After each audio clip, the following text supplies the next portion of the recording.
Halo Pak Yasin.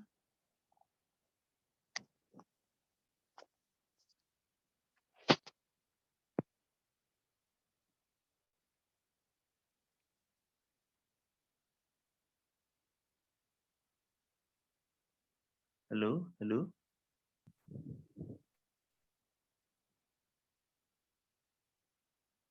Nunggu Pak Yasin dulu ya. Ya, Pak.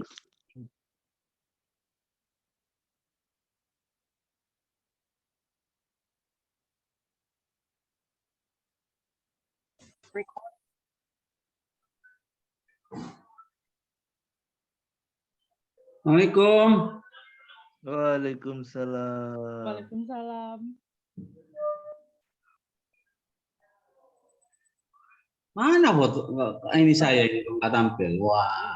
Nah, ini. Ya. Silakan. Kita mulai ya Pak Yasin. Siap. Oke, bismillahirrahmanirrahim. Assalamualaikum warahmatullahi wabarakatuh. Waalaikumsalam wabarakatuh. Yang saya hormati Bapak Ahmad Yasin selaku penguji pada hari ini. Teman-teman audiens dan yang saya banggakan, Erdila yang akan diuji pada malam hari ini. Sudah siap? Insya Allah siap, Pak. Ya, silakan berdoa terlebih dahulu.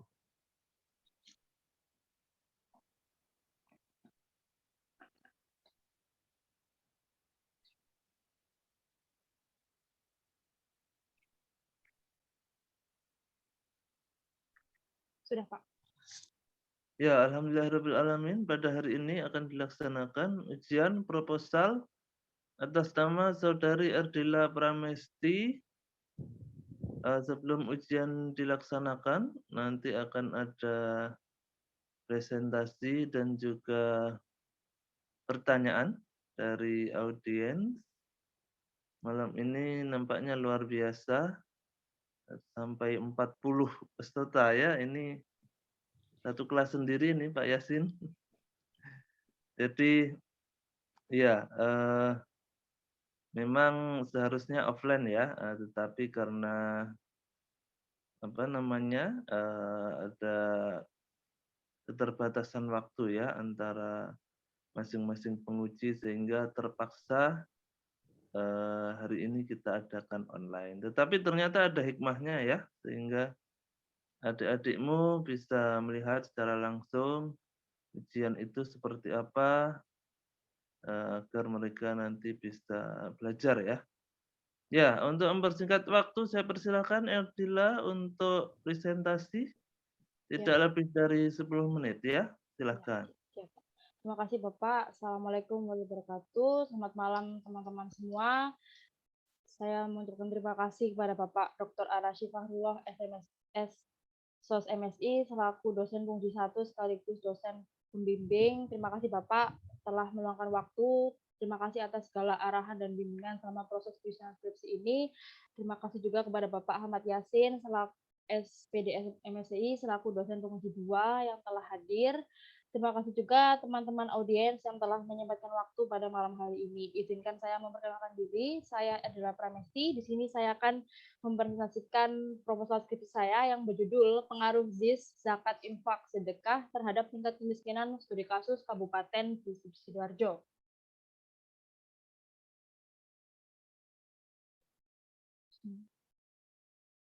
Bentar Pak, kok saya nggak mau gerak. Nah, sudah. Nah, di sini kita ketahui bahwa Indonesia ini adalah salah satu negara dengan populasi penduduk yang beragama Muslim terbesar di dunia. Berdasarkan The Royal Islamic Study Center mencatat bahwa sebanyak 231,6 juta jiwa penduduk Indonesia yang beragama Muslim atau sekitar 87% dari total penduduk Indonesia. Dari sini kita ketahui bahwa Indonesia mayoritas penduduk beragama Islam. Lalu tidak hanya di Indonesia, tapi juga di seluruh belahan dunia di negara-negara lain, kemiskinan adalah salah satu masalah sosial yang sampai sekarang belum bisa terpecahkan secara mutlak. Menurut Nurwati tahun 2008, kemiskinan adalah masalah sosial yang ada di lingkungan kehidupan masyarakat yang usianya sangat panjang, sama halnya dengan usia manusia itu sendiri. Lalu kita di awal juga sudah mengetahui bahwa Indonesia merupakan mayoritas dengan penduduk agama Muslim. Nah, kita sebagai umat beragama Islam memiliki pilar-pilar Islam dan prinsip syariat dalam menjalankan kehidupan sehari-hari.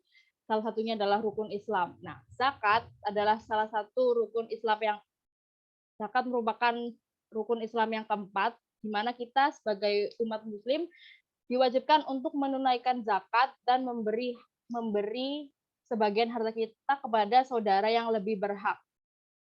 Selain itu juga kemiskinan masih menjadi salah satu permasalahan utama.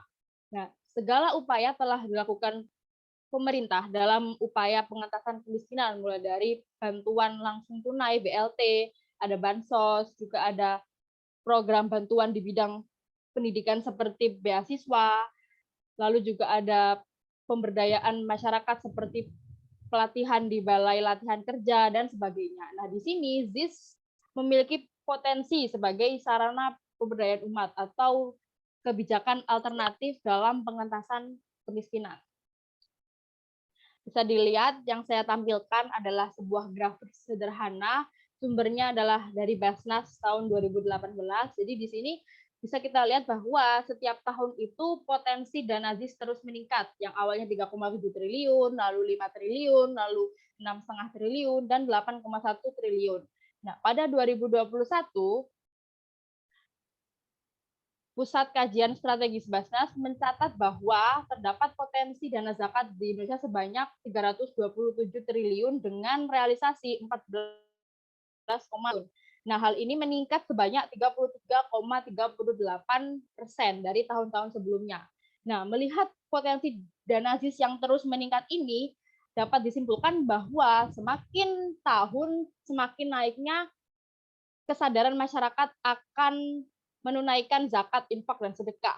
Selain itu juga pada 2021 kemarin, Indonesia dianugerahi sebagai negara paling dermawan oleh CAF atau Charity Aid Foundation. Nah, hal ini memberikan semangat dan optimisme terhadap potensi dana ZIS di Indonesia.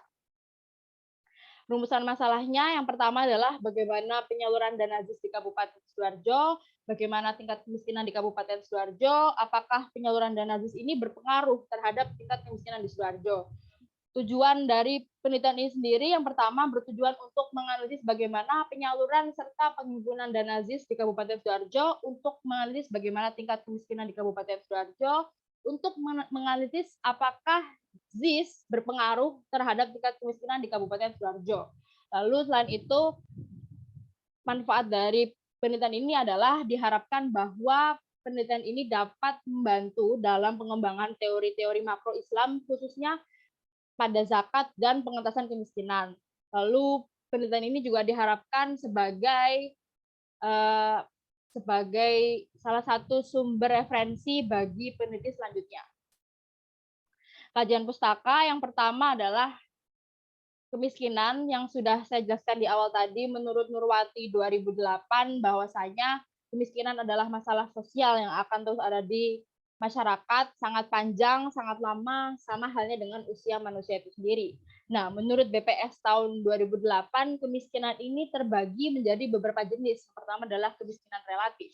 Kemiskinan relatif adalah kemiskinan di mana disebabkan oleh kebijakan pembangunan yang tidak merata antar daerah, sehingga mengakibatkan kesenjangan, sehingga masyarakat tidak dapat memanfaatkan sarana serta fasilitas ekonomi secara maksimal. Lalu ada kemiskinan absolut, di mana kemiskinan ini masyarakat hanya mampu memenuhi tingkat minimum kehidupan saja, seperti makanan, pakaian, dan tempat tinggal. Lalu ada kemiskinan kultural, kemiskinan yang disebabkan oleh budaya atau habit atau kebiasaan dari manusia itu sendiri, seperti contohnya boros, malas bekerja, tidak inovatif, tidak kreatif, dan suka bergantung pada hal lain. Lalu ada kemiskinan struktural. Kemiskinan struktural disebabkan oleh struktur lapisan sosial masyarakat. yang tidak mampu menggunakan sumber pendapatan yang tersedia.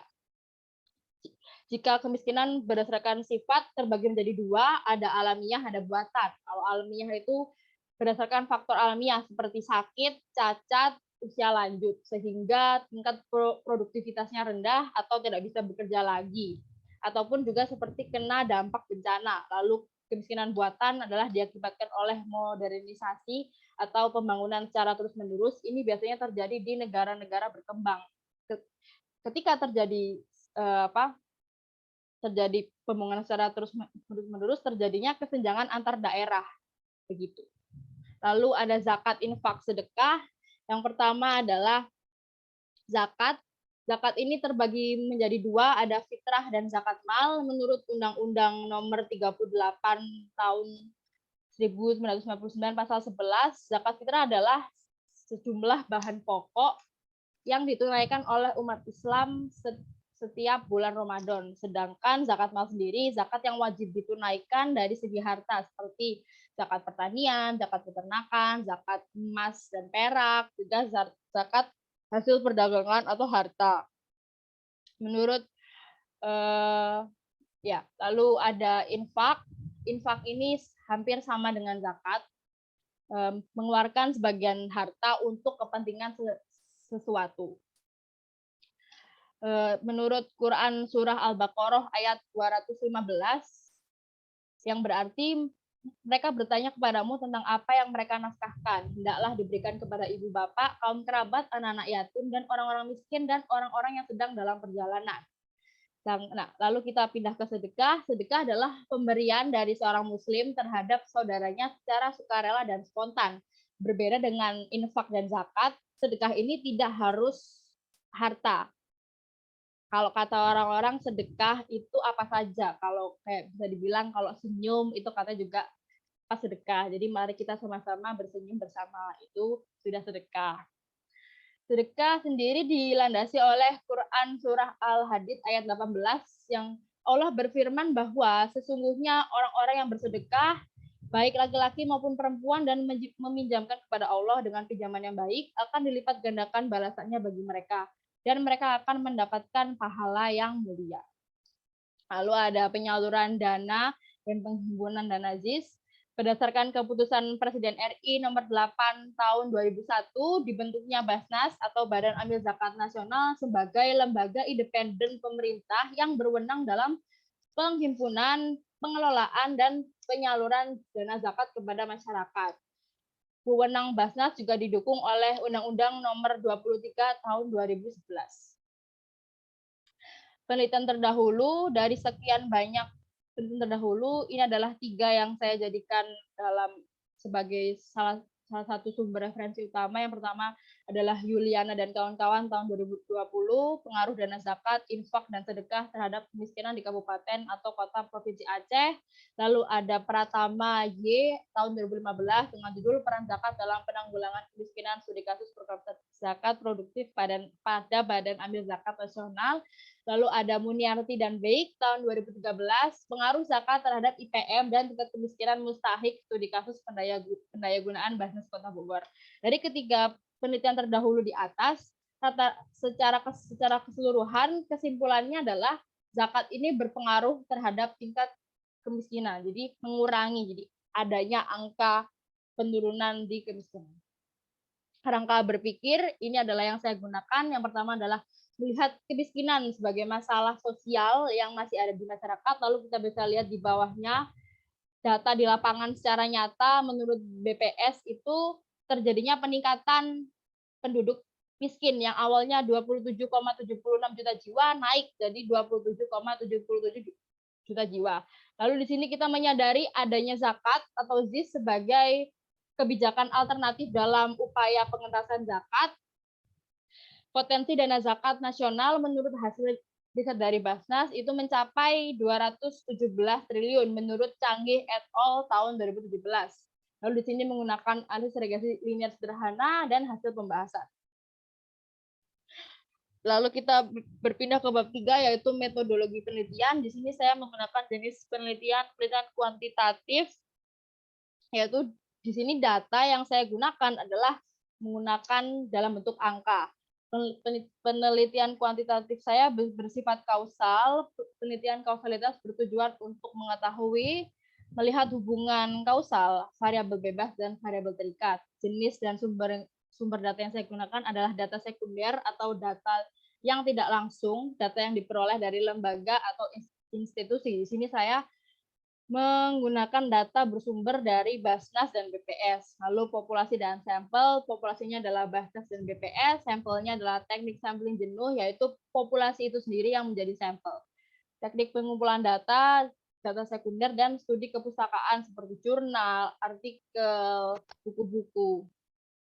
Lalu saya menggunakan teknik analisis data, saya menggunakan analisis regresi linear sederhana. Analisis regresi linear sederhana adalah analisis di mana untuk menghitung tingkat pengaruh antar variabel. Indikator dari tingkat kemiskinan sendiri adalah jumlah penduduk miskin dan jumlah penduduk. Untuk indikator pengaruh ZIS sendiri ada penghimpunan dana dan penyaluran dana. Lalu teknik analisis data, di sini ada uji asumsi klasik dan uji hipotesis. Kita mulai dari uji asumsi klasik dulu. Ini ada uji normalitas untuk mengetahui apakah nilai residual dapat terdistribusi normal atau tidak. Jika nilai probability lebih dari 0,05, maka data terdistribusi normal. Namun jika data nilai probability-nya kurang dari 0,05, maka data terdistribusi tidak normal. Lalu ada uji heteroskedasitas. Untuk mengetahui apakah model regresi ini terdapat varian dari residual. Model regresi yang baik menurut Ghazali tahun 2011 adalah yang homoskedasitas. Nah, jika C kuadrat hitung kurang dari C kuadrat tabel, maka tidak terjadi heteroskedasitas. Lalu ada uji autokorelasi untuk mengetahui apakah dalam model regresi linear terdapat korelasi antar residual. Jika terjadi korelasi, maka disebut autokorelasi. Nah, menurut Ghazali tahun 2011, regresi yang baik adalah regresi yang terbebas dari autokorelasi. Lalu ada uji linearitas. Jika hasil dari signifikansinya lebih dari 0,05, maka dapat dikatakan terdapat hubungan yang linear.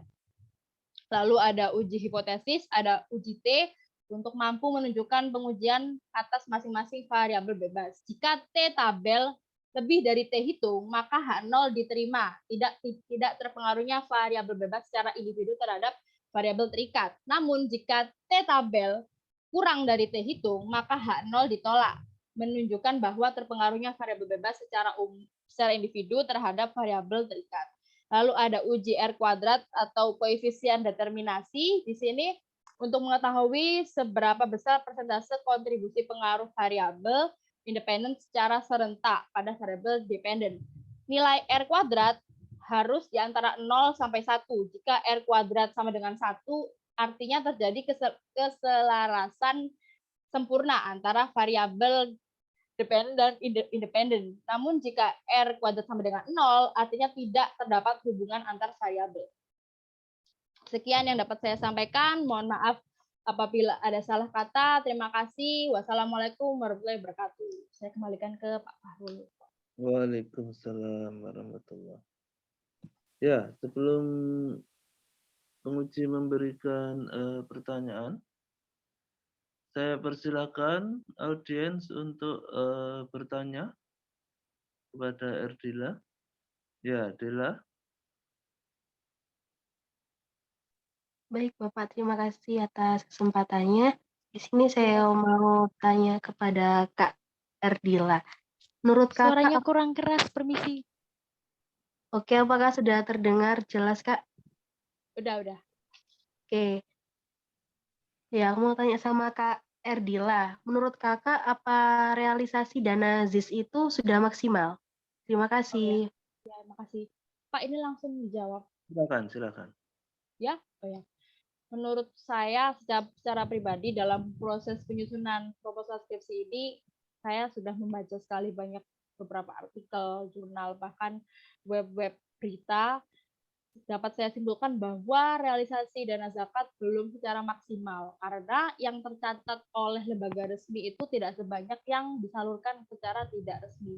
Di sini tergambarkan bahwa kurangnya kesadaran masyarakat atas pembayaran zakat itu sendiri, dan mungkin bisa diatasi dengan selain digalakkan lagi sosialisasi terkait dana zakat, infak, dan sedekah ini, mungkin bisa dimudahkan dengan melihat kita sudah terjadinya perkembangan teknologi yang sangat pesat, mungkin bisa pembayaran zakat itu dimudahkan. Kalau setahu saya Basnas itu kalau yang secara umum ya, kalau yang secara nasional Basnas ini bisa kalau mau penghimpunan, kalau mau menyalurkan dana zakat itu bisa transfer atau lewat KRIS atau e-wallet seperti GoPay Dana, itu bisa. Cuma memang menurut saya realisasinya belum maksimal. Jadi mungkin bisa melakukan alternatif seperti sosialisasi dan kemudahan bagi masyarakat dalam melakukan pembayaran zakat. Itu jawaban dari saya. Terima kasih, Dela. Ya, Oke, terima kasih, Kak. Yeni. Iya, Baik, ini terima silahkan. Ya, baik, terima kasih atas waktunya. Di sini saya ingin bertanya, kenapa objek penelitiannya menggunakan ZIS? Kenapa tidak hanya zakat saja? Terima kasih. Oke, terima kasih atas pertanyaan Yeni. Kalau menurut saya pribadi, kalau penelitian terkait zakat sendiri itu sudah sangat banyak, dan juga dengan ZIS ini menurut saya dengan bertambahnya infak dan sedekah ini lebih maksimal, dan juga karena penelitian terdahulunya tidak sebanyak ZIS ini, jadi saya ingin meneliti. Seperti yang saya jelaskan tadi, tujuan penelitian saya berharap bahwa dapat membantu dalam pengembangan teori-teori makro Islam, khususnya di ZIS dan pengentasan kemiskinan. Dan saya pribadi tertarik dalam bidang makro Islam, dalam bidang ilmu ekonomi Islam, khususnya ZIS dan kemiskinan. Maka dari itu saya menggunakan ZIS alih-alih daripada hanya zakat saja. Karena kalau infak dan sedekah biar maksimal. Jadi kayak ZIS ini sekarang itu kayak satu paket gitu, zakat, infak, sedekah gitu. Terima kasih Yeni. Baik, terima kasih, Iya. Kak. Ya, Satu lagi, silakan ya. Tiffany. Baik, izin bertanya Mbak Erdila, Ya. mengapa Mbak Erdila mengambil Sidoarjo sebagai tempat untuk penelitian? Terima kasih. Terima kasih. Yang pertama adalah kalau menurut saya pribadi, kenapa Sidoarjo? Ingin tahu dari teori-teori atau ilmu yang sudah saya dapatkan di bangku perkuliahan itu, ingin melihat kenyataannya di lapangan itu apakah sudah terrealisasi dengan baik. Contohnya dengan dimulai dari lingkungan diri sendiri dulu, yaitu adalah tempat tinggal saya. Dan juga untuk penghimpunan data yang Basnas itu kan dilakukan secara online. Jadi nanti itu saya akan mensubmit data di PDD Basnas. Namun untuk menghindari hal-hal yang tidak diinginkan, semisal selain untuk mengajukan meminta data ke web, mungkin saya disarat atau diarahkan untuk mendatangi kantor Basnasnya langsung, Basnas Kota Sidoarjo. Nah, itu lebih memudahkan saya karena di dalam jangkauan saya. Karena kalau saya meneliti secara nasional itu masih kurang tepat, karena secara sekarang aja ini tuh masih kondisi transisi dari pandemi ke new normal, jadi masih belum bisa beraktivitas secara normal gitu. Kalau menurut saya. Terima kasih Tiffany. Ya, makasih Mbak. Sama-sama. Ya. Nambah lagi atau gimana Pak Yasin?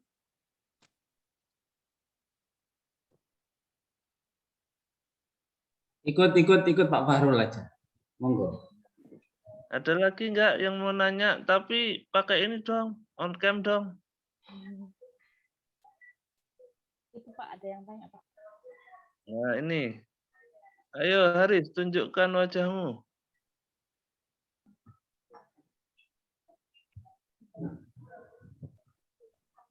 Ya. Ini kepencet ini kayaknya ya. Ya.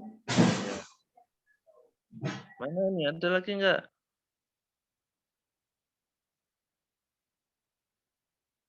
Nggak ada lagi? Ada. Ya, halo. Saya Haris. Mana ini? Oh ya, sebelumnya mau bertanya. Ya, Terima kasih atas kesempatannya. Saya mau bertanya terkait metode penelitian yang dipakai. ya. Mengapa pengaruh zakat, infak, sedekah terhadap tingkat kemiskinan itu metode penelitiannya melalui sistem kuantitatif, dan apa yang menjadi dasar penelitian kuantitatif itu diterapkan dalam penelitian ini, dan apa kelemahannya dan apa nanti kemungkinan errornya dalam penelitian ini. Terima kasih. Ya, terima kasih Haris atas pertanyaannya.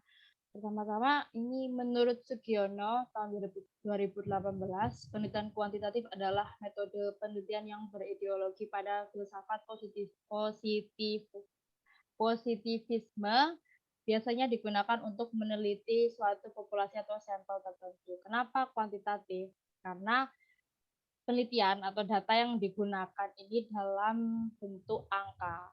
Jadi menggunakan data sekunder dalam bentuk angka dalam jumlah nominal. Nah, kelemahannya apa? Nah, data-data ini sebelum diuji kan melalui uji asumsi klasik, terus ada uji hipotesis. Nah, jika ada salah satu yang tidak sesuai dengan landasan teori yang ada, maka akan sulit untuk diolah datanya. Jadi mungkin itu kelemahannya. Menurut saya itu. Ya, kelemahannya itu. Ya, Ya sudah, Pak. sudah Pak Yasin. Mungkin bisa langsung ke ujiannya. Saya persilahkan Bapak Yasin. Ya, terima kasih. Bismillahirrahmanirrahim. Assalamualaikum warahmatullahi wabarakatuh. Waalaikumsalam. Ini cukup banyak ya. Ada ya termasuk saya ini ada 51 loh. Rekor ini Pak Yasin. Kalau offline nggak cukup ini sekelas. Iya. Ini oke lah. Mohon juga nanti semoga apa yang nanti disampaikan oleh Dr. Arash Sifarullah, termasuk juga mungkin masukan dari saya, bisa menjadi catatan juga buat teman-teman, buat yang lain maksudnya, sehingga nanti bisa mendapatkan referensi yang baik dalam menyelesaikan tugas akhirnya atau skripsi. Ya, Pak. Baik, sebelumnya yang saya hormati Bapak Dr. Arash Sifarullah, SSMSI, Saudari Ardila Pramesti yang saya banggakan, serta audiens yang juga saya banggakan. Ini mengangkat tema yang judul maksudnya terkait dengan ZIS, zakat, infak, sedekah. Terhadap tingkat kemiskinan di Kabupaten Sidoarjo. Pertama, saya rasa memang cukup menarik masih ya mengangkat ZIS, walaupun tadi juga disampaikan oleh saudari Ardila gitu, bahwa yang mengangkat zakat itu cukup banyak. Ya, memang banyak. Tapi menurut saya nanti bisa lebih dispesifikan ya, kalau tingkat nasional seperti apa, di masing-masing daerah itu seperti apa. Dan kebetulan ini di daerah gitu, zakat di daerah. Jadi makanya ini menarik karena memang diharapkan nanti juga bisa mengetahui persoalan-persoalan di daerah dari hasil temuan-temuan yang ada di lapangan atau hasil penelitian ini. Sebelumnya, karena ini kayaknya cukup banyak Mbak Erdila, mohon disiapkan catatannya dan juga referensi berkaitan dengan artikelnya ini, jadi nanti bisa diinikan. Saya akan satu-satu dulu. Mulai dari bab 1. Ya, bab 1. Pertama di latar belakang.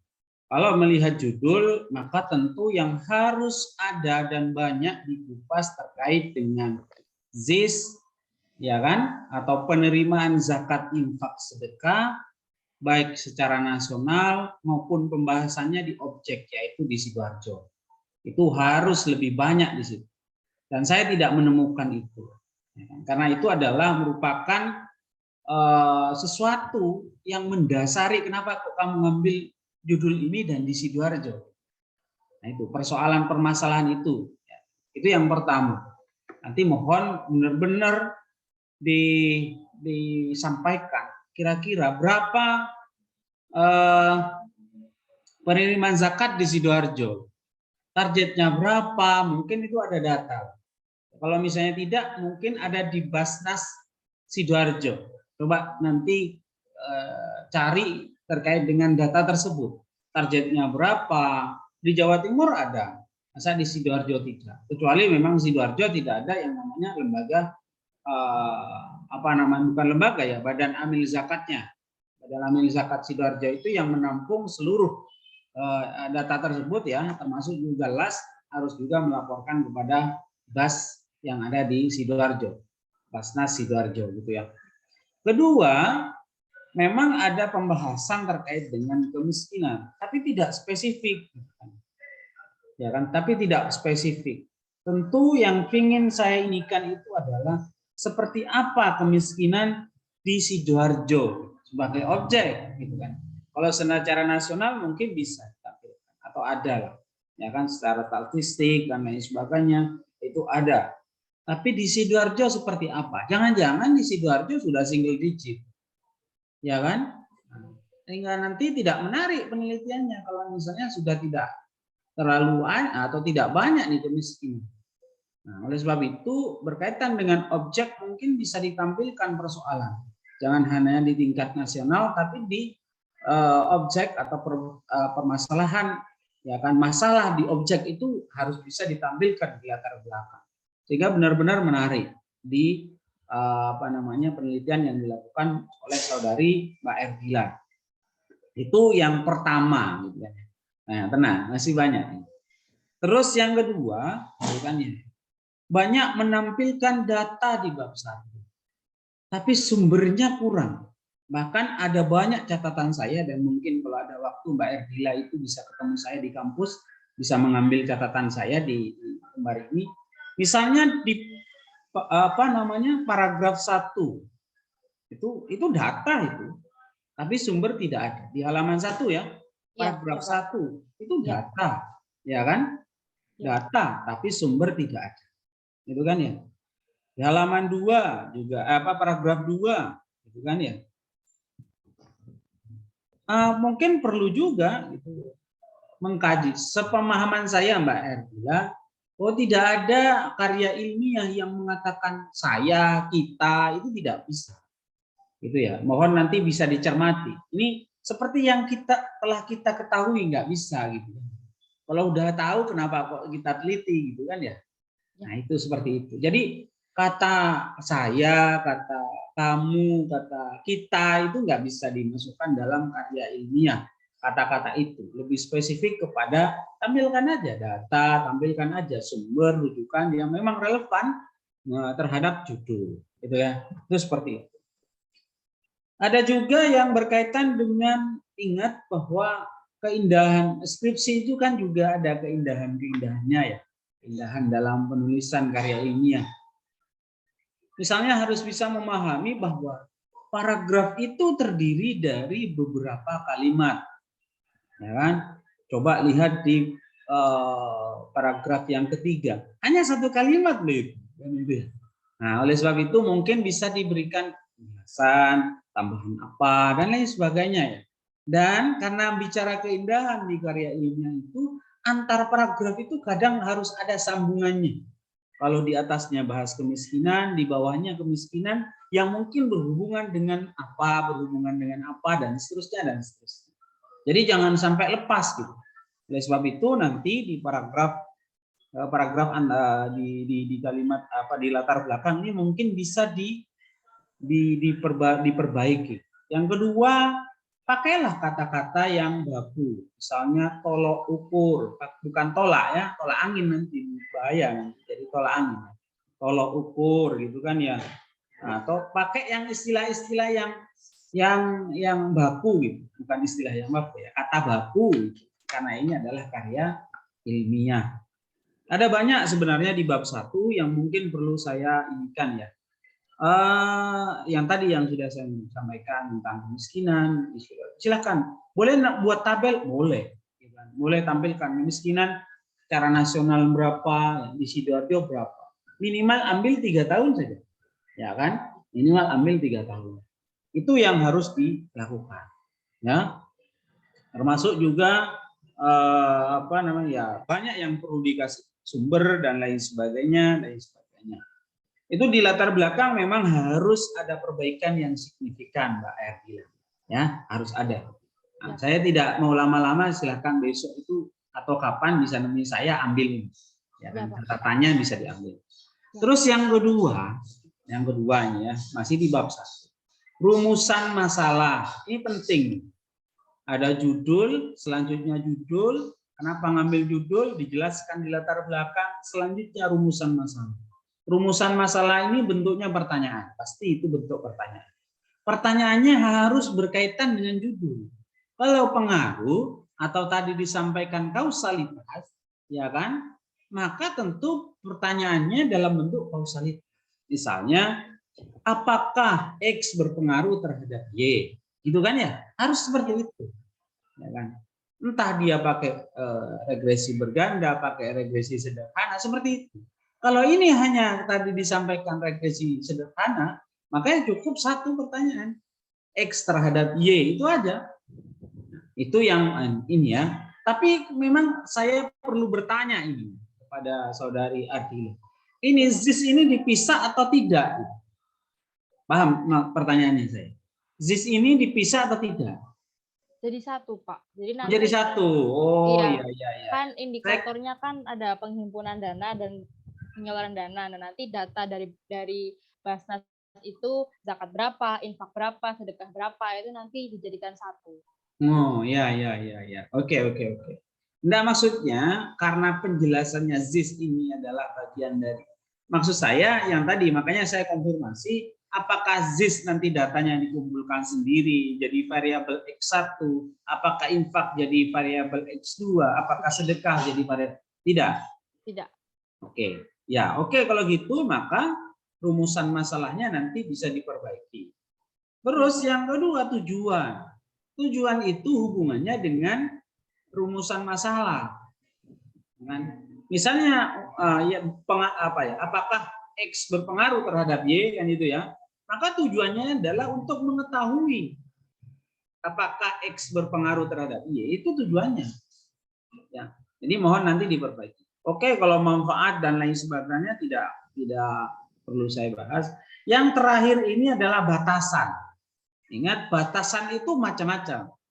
Kalau seperti ini ya bukan batasan, hanya penjelasan saja. Misalnya batasan itu berkaitan dengan hanya di Sidoarjo misalnya, yang hanya berkaitan Sidoarjo datanya dari tahun sekian, itu aja, itu batasan boleh, gitu kan. Hanya objek tertentu yang mungkin diteliti, itu batasan, sehingga tidak melebar kemana-mana. Kalau seperti ini, ya mengupas judulnya saja, gitu. Tidak menggambarkan sebagai batasan yang sebenarnya yang perlu disampaikan. Itu yang bab 1. Oke, yang selanjutnya adalah kajian pustaka. Ya, kajian pustaka sebenarnya ada banyak yang perlu diinikan. Tapi intinya begini, landasan teori itu berkaitan dengan misalnya pengertian. Pengertian jangan hanya satu, misalnya menurut ini, menurut undang-undang ini, bahwa yang dimaksud dengan kemiskinan itu seperti ini. Gitu. Menurut teorinya ini, ya ada banyak lah. Menurut saya yang bahas tentang kemiskinan, ya itu banyak. Gitu. Maka carilah teori yang kuat, pakai yang benar-benar ini terkait dengan kemiskinan, ya kan? Nah, silakan nanti ada banyak, jadi jangan pakai Ale siapa, terus juga Soeharto gitu kan. Maka carilah yang benar-benar oke. Tapi menurut undang-undangnya seperti apa? Boleh nggak? Boleh mencantumkan itu, silakan. Sehingga nanti kajiannya berkaitan dengan kemiskinan itu komprehensif.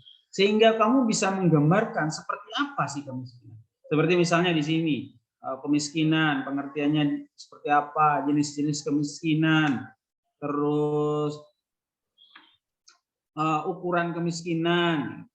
Ukuran kemiskinan menurut Suryati dan lain sebagainya. Oke. Terus juga mungkin juga bisa dijelaskan BPS itu pakai kriteria apa ya kemiskinannya ya. Karena yang data itu kan BPS. Nah, itu seperti itu. Atau mungkin seperti apa. Jadi sehingga nanti komprehensif kamu bicara teori tentang kemiskinan benar-benar mulai dari pengertian, konsep, macam-macam kemiskinan dan lain sebagainya itu benar-benar bahwa itu yang mendasari tentang penelitianmu. Kemiskinan seperti ini. Termasuk juga, nah ini ada penyebab kemiskinan. Baru langsung masuk ke zakat. Bahkan juga sama, pengertian zakat, gitu kan. Macam-macam zakat, gitu kan ya. Dan lain sebagainya, gitu kan. Sumber hukum tentang zakat, bahan macam-macam. Sehingga benar-benar bisa menggambarkan tentang zakat itu seperti ini. Termasuk sedekah, infak, dan lain sebagainya. Di terakhir ada istilah berkaitan dengan di bab 1 ya, tingkat kemiskinan. Nah, ini gabung saja dengan yang di depan. Gabung saja dengan yang bicara tentang kemiskinan. Nah, itu seperti itu ya. Termasuk sedekah ini malah Ubaid ini nggak ada siapa ini Ubaid ini. Abu Ubaid, oke, nggak ada tahunnya, nggak ada siapa yang ini. Nah, itu ya. Maka bicara sedekah mulai dari pengertian, seperti apa sedekah, konsep sedekah, kategori sedekah itu apa saja. Bentuknya sedekah itu apa saja, hukum sumber hukum sedekah itu apa, monggo nanti silakan, ya kan? Itu ya di kajian teori. Ya, Pak. Selanjutnya, mohon nanti dicatat berkaitan dengan selanjutnya ini, hubungan antar variabel. Hubungan antar variabel itu biasanya menjelaskan tentang hubungan antara variabel. Oke, X1 dengan Y itu seperti apa? Kamu perkuatlah dengan teori secara empirisnya. Misalnya bahwa penelitian ini bicara mengenai penelitian ini, hasil penelitian ini X berpengaruh terhadap Y, gitu kan ya, berpengaruh terhadap Y. Tambahkan itu, enggak apa-apa. Hubungan antara variabel itu seperti itu ya.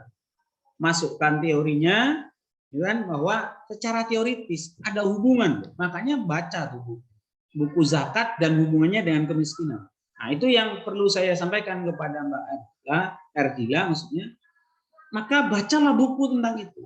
Setiap siapapun yang melakukan skripsi dan lain sebagainya harus punya buku tentang hubungan antar variabel itu. Sehingga enak nanti. Nah, itu ya. Jadi untuk memperkuat hubungan antar variabelnya, maka masukkan teori secara empirisnya. Yaitu penelitian-penelitian yang sudah dilakukan sebelumnya, itu kan ya, bahwa X berpengaruh terhadap Y, gitu ya. Ya, Pak. Oke. Nah, hasil penelitian terdahulu, oke lah. Sebenarnya lebih tepat apa yang perlu ditambahkan di kolom, apa yang membedakan dengan penelitianmu? Itu yang mungkin perlu ditambahkan. Apa yang membedakan sih dengan penelitianmu itu apa? Itu seperti itu. Terus kerangka berpikir, ya kan? Kerangka berpikir. Kerangka berpikir itu biasanya digambarkan dalam bentuk panah. Saya ingin menyampaikan begini, ini banyak yang salah ya. Kerangka berpikir itu menggambarkan tentang proposal penelitian. Gimana caranya menerjemahkan proposalmu itu dalam bentuk bagan atau apalah kerangka ini ya. Nah, itu seperti itu. Maka biasanya karena seperti menggambarkan sesuatu, maka tentu dapat dijelaskan dalam bentuk panah. Panahnya kemana? Ini dari ini loh. Nah, itu seperti itu ya. Bahwa saya ngangkat judul ini karena permasalahannya ini loh. Nah, itu kan ya. Secara sumber teoritisnya seperti ini, empirisnya seperti ini. Rumusan masalahnya seperti ini dan seterusnya. Ya kan? Nah, itu seperti itu. Biasanya. Sepemahaman saya seperti itu. Jadi, kerangka berpikir itu adalah menggambarkan tentang penelitianmu, proposal penelitianmu ya, tidak hanya proposal sebenarnya. Tapi penelitianmu itu seperti itu. Jadi mungkin nanti bisa diperbaiki seperti apa nih penelitianmu, lalu kamu buatlah semacam bagan atau kerangka seperti ini, nah sehingga orang baca kerangka udah paham nih. Nah itu seperti itu, intinya seperti itu. Hipotesis ya diduga ya kan. Oke, itu bab 2 lah, biar tidak banyak-banyak. Udah banyak ya? Ya. Banyak. Ini masih banyak ini Mbak. Ya kan? Iya, Pak. Terus yang masuk ke bab 3, ini berkaitan dengan jenis apa metode penelitian. Ya mohon nanti bisa diperbaiki ya. Sekali lagi bicara keindahan, atur saja tentang ini. Jangan buru-buru. Saya selalu termasuk bimbingan saya mungkin ya. Bimbingan saya belum ada yang ujian loh. Karena saya minta untuk tidak buru-buru. Saya berharap bahwa mereka benar-benar menikmati. Karena kita tidak hanya bicara mengenai nilai. Kuliah itu tidak bicara mengenai angka atau IPK atau lulus pakai sarjana, enggak. Tapi bicara mengenai proses nilai-nilai. Nilai-nilai, dan itu dibutuhkan sebuah proses menurut saya itu sendiri sih. Apalagi ada banyaknya kasus yang saat ini ya, termasuk ada di daerah Sulawesi dan lain sebagainya, bukan hanya bicara mengenai gelar saja, tapi ada nilai-nilai yang itu bisa dibuktikan melalui proses itu sendiri. Itu ya. Jadi mohon keindahannya diperbaiki. Di bab 37 ini mohon ini yang bawahnya ada rata-rata kiri kanan, yang di atasnya rata-rata apa ini. Nah, itu seperti itu bagian dari bagaimana skripsi yang memang perlu penelitian, perlu waktu untuk mengerjakan dan lain sebagainya. Paragraf kedua, pengumpulan data menggunakan analisis data yang bersifat kuantitatif. Ini menurut saya itu nggak bisa. Saya belum pernah menemukan kata-kata pengumpulan data menggunakan analisis data yang bersifat. Mungkin diperbaiki, mungkin salah dalam mengetik apa dan lain sebagainya. Itu ya, mungkin nanti bisa. Saran saya adalah baca buku Metpan. Jangan hanya, ini termasuk juga kepada yang lain, mengopi punyanya penelitian orang, kopi tapi kita tidak paham. Itu mohon diperhatikan. Jenis dan sumber data, kan? Data sekunder adalah biasanya itu pakai sumber. Ya, nggak bisa kan? Ini punyanya Mbak Erdila kan enggak? Belum. Nanti kalau sudah jadi ilmuwan dan lain sebagainya bisa lah. Gitu kan ya? Nah, itu seperti itu. Pakai pengertian itu pasti itu adalah orang inilah. Boleh pakai Sugiono, silahkan. Boleh dikutip berkali-kali, monggo, nggak masalah. Tapi cantumkan kutipan itu ya. Terus populasi dan sampel. Populasi dan sampel ini di halaman 38 mohon diperbaiki. Populasi itu bicara angka, sampel juga bicara angka. Jadi jangan hanya pengertiannya saja, ya kan? Populasi dalam penelitian ini adalah ini. Berapa kira-kira populasinya? Itu kan ya? Sampelnya berapa gitu kan? Karena ini bicara karena datanya sekunder, maka ada kaidah-kaidah data yang memang harus dipenuhi, Mbak Erdila. Ada, coba baca buku, berapa data minimal sehingga layak diuji dalam penelitian itu. Ada itu. Ya. Iya kan, ada itu. Bahkan ada yang mengatakan ekstrimnya itu data 50, gitu kan. Ekstrimnya data itu 50. Ada yang mengatakan 30-an. Maka bisa diuji. Bisa diuji ya. Itu seperti itu. Maka mohon nanti diperhatikan. Nah, ini juga bicara mengenai populasi dan sampel. Sampelnya bulanan apa tahunan? Tahun, Pak. Nah, itu apalagi tahunan. Dari tahun berapa? 2013, 2014, 2015, 2016, dan 2017. Jadi Nah, itu juga menjadi persoalan. Ya, kalau tahunan hanya 5. Gimana terus? Apakah sudah memenuhi kaidah dalam Metpan itu berkaitan dengan data? Gitu. Yang kedua adalah ini tidak mencerminkan kebaharuan. Itu Mbak Erdila ya. Iya, Pak. Kenapa kok ngambil 17? 17 sudah 5 tahun yang lalu, gitu kan? Kenapa kok nggak yang terbaru? Itu benar-benar, padahal penelitian yang harus dilakukan mahasiswa itu adalah adanya unsur kebaharuan. Ya kan? Nah, itu seperti itu ya. Jadi mungkin bisa ditambah tuh. Kalau perlu mulai dari 2021. 2021. 2000 berapa ya, sehingga nanti datanya bisa bagus tuh. Ya kan? Misalnya mulai dari 99 misalnya kan. Nah, 99. Ada nggak data itu? Kemungkinan ada. Sehingga datanya layak nih. Ya kan? Karena biasanya masalahnya itu ada di uji asumsi klasik. Yang kedua, biasanya saya baca gitu. Ya tadi yang saya katakan bahwa data itu minimal ada yang 50, ada yang cukup 36 gitu. Silakan sumber itu kamu masukkan gitu. Sehingga saya termasuk juga Pak penguji 1 itu yakin bahwa ini sudah sesuai dengan kaidah karya ilmiah gitu. Karena datanya sudah sesuai. Itu seperti itu Mbak Ervina ya. Jadi sekali lagi sampel populasinya berapa? Silahkan cek gitu kan ya. Terus sampelnya berapa? Nah, begitu kira-kira. Ya, silakan. Nanti bicaranya seperti itu. Terus variable dependent. Nah, ini yang tadi yang saya katakan ya. Bahwa 2013 sampai 2017 enggak mencerminkan kebaharuan. Silakan nanti mohon dipertimbangkan. Kalau saran saya itu adalah bisa dimulai dari 99 atau mungkin setelah reformasi mungkin. Nah, itu bisa seperti itu. Atau seperti apa, terserah. Ya kan? Sejak Undang-Undang 2011 karena undang-undangnya zakat ini 2011, mungkin sejak 2011 tinggal hitung aja. Kalau misalnya nggak mau cukup pakai kuartal, boleh kuartal, boleh. Pakai bulanan, boleh pakai bulanan, boleh. Ya kan? Nah, itu seperti itu ya. Kuartal biasanya kemiskinan itu ada data kuartalan ya. Pakai kuartal. Zakat juga bisa pakai kuartalan. Tapi intinya harus sama. Kalau variabel X-nya pakai kuartalan, maka variabel Y-nya juga kuartal. Kalau tahunan pakai tahunan. Begitu ya.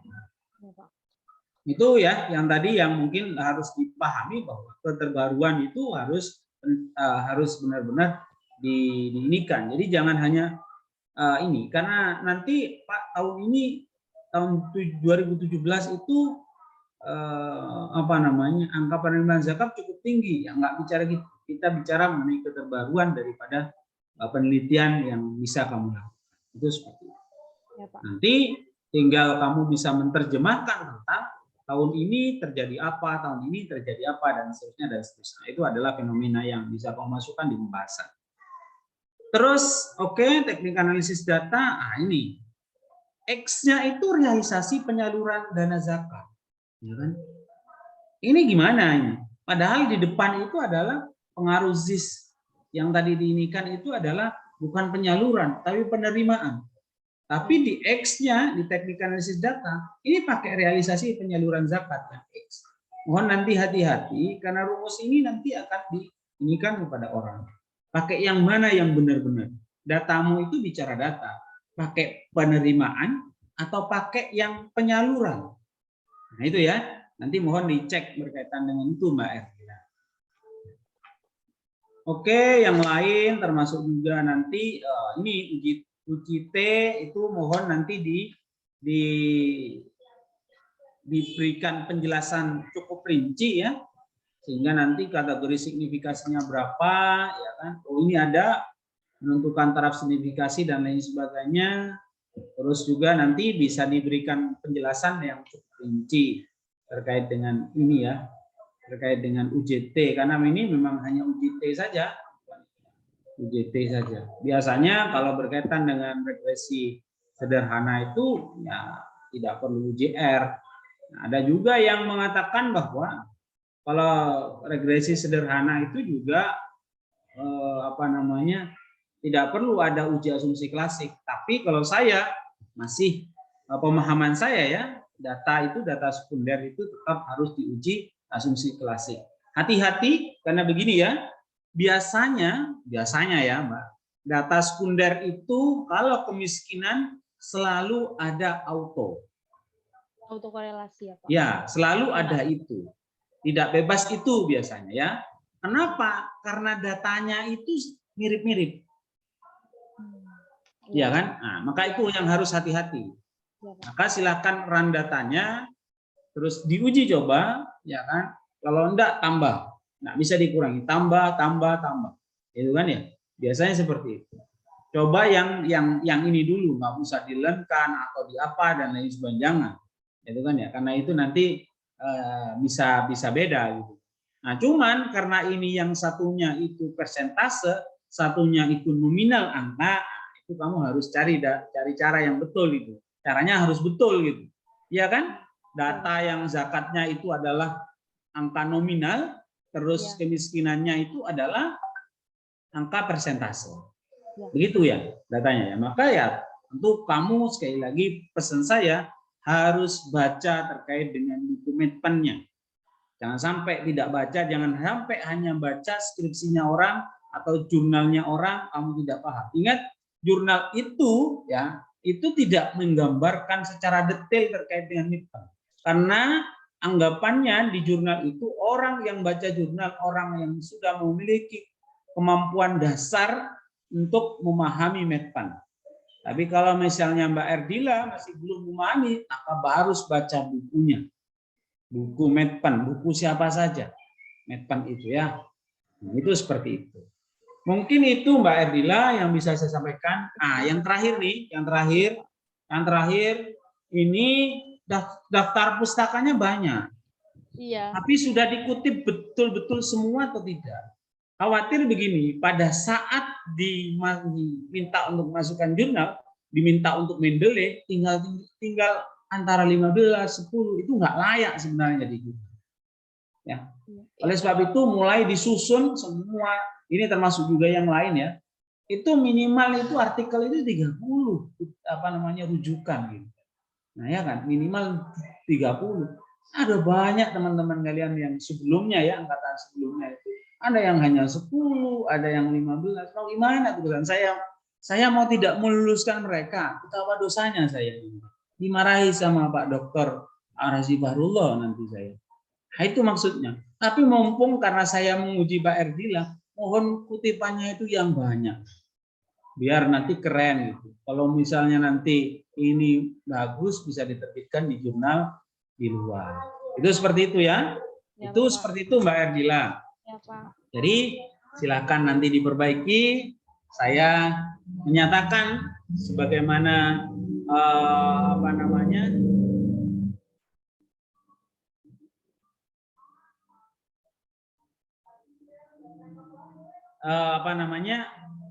menyampaikan bahwa ya harus diupayakan ya. Jangan kaget. Saya sudah menyampaikan sama Pak Farul, jangan kaget Mbak Andi ya, Pak Farul terkait dengan kalau saya menguji, karena saya takut begini ya. Saya takut pada saat nanti ini menjadi skripsi gitu, terus dibaca orang, terus ada nama saya gitu, saya nggak mengingatkan gitu, betapa nggak enaknya saya gitu kan ya. Sebab itu lebih baik susah-susah terlebih dahulu dalam proses ini, dan alhamdulillah saya menyatakan ini lanjut, hanya harus ekstra memperbaiki. Jadi cukup banyak yang memang harus diperbaiki. Begitu mungkin Pak Dr. Arasi Fahrullah, sebagaimana yang kemarin sudah saya diskusikan dengan Pak Arasi. Jadi dari saya demikian, hanya saja sekali lagi bahwa jangan buru-buru karena cukup banyak yang harus diperbaiki, tapi intinya bahwa ya harus segera. Demikian dari saya, terima kasih. Assalamualaikum warahmatullahi wabarakatuh. Waalaikumsalam. Saya kembalikan kepada Pak Dr. Arasi. Ya, terima kasih Bapak Yasin. Sudah banyak tadi ya yang diberi masukan oleh beliau. Ini ujian skripsi rasa tesis loh ini ya. Luar biasa ini ya. Ya, kita kayak habis kuliah 3 SKS ya malam ini ya. Metodologi sama Pak Yasin. Tapi ya nggak apa-apa ya, demi kesempurnaan memang harus begitu kan begitu ya. Ya Erdila ya. Saya selalu menyampaikan pada anak bimbing saya bahwa ketika nanti diuji, saya sudah seperti melepaskan anak saya untuk dipinang orang lain begitu ya. Jadi siapapun yang saya bimbing nanti harus bisa mempertanggungjawabkan apa yang dia tulis dan menerima segala konsekuensinya, kan begitu ya. Termasuk ketika harus diminta untuk perbaikan, ya perbaikan gitu ya. Revisi 5 kali ya 5 kali, diminta 10 kali ya 10 kali. Jalani aja sampai lulus. Kan menurut beliaunya kan harus dinikmati. Begitu ya Pak Yasin ya. Ya, terima kasih sekali lagi Bapak Yasin. Kelihatannya banyak ya Erdila, tetapi itu tadi minor loh ya. Itu perubahan minor ya. Jangan dianggap sulit karena temanmu aja ada yang mayor ya. Nah, ketika saya bilang mayor itu berarti harus ganti judul segala. Jadi apa yang disampaikan Pak Yasin tadi kecil-kecil tapi banyak gitu ya. Tapi nggak usah diambil pusing lah ya, dinikmati, dijalani, diperbaiki, termasuk sepakat ya saya ya sama ini ya, apa tadi, daftar pustakanya ya. Daftar pustakanya memang perlu ditambah. Kayaknya memang saya agak sedikit sengaja Pak Yasin ya. Saya agak longgarkan ikat pinggang begitu ya. Biar anak-anak dapat masukan dari penguji ya. Biar anak-anak dapat masukan dari penguji dan alhamdulillah hari ini dapat banyak. Semoga nanti semakin sempurna begitu ya Ardila ya. Jadi nanti revisinya lebih banyak ke Pak Yasin. Nanti kalau sudah endingnya baru ke saya. Begitu ya. Itu, Pak. Baiklah, tadi sudah disampaikan oleh penguji bahwa tulisan Saudari Ardila dapat dilanjutkan untuk penelitian turun ke lapangan, namun harus direvisi terlebih dahulu. Ya, Gitu ya, Ardila ya. ya, Pak. Silahkan dilanjutkan koordinasi dengan Pak Yasin dan saya. Kita akhiri ujian proposal pada hari ini. Semoga menjadi pembelajaran buat semua. Terima kasih Pak Yasin, terima kasih audiens. Semangat revisi, Ardila. Ya, Saya Pak. akhiri. Wassalamualaikum warahmatullahi wabarakatuh. Waalaikumsalam warahmatullahi wabarakatuh. Mohon izin untuk keluar. Pak Yasin. Ya Pak, terima kasih Pak. Mohon maaf Ya, mengganggu ini waktunya Pak ujian sempro malam-malam. paling malam ini ya. Selamat istirahat Pak. Iya, iya, iya.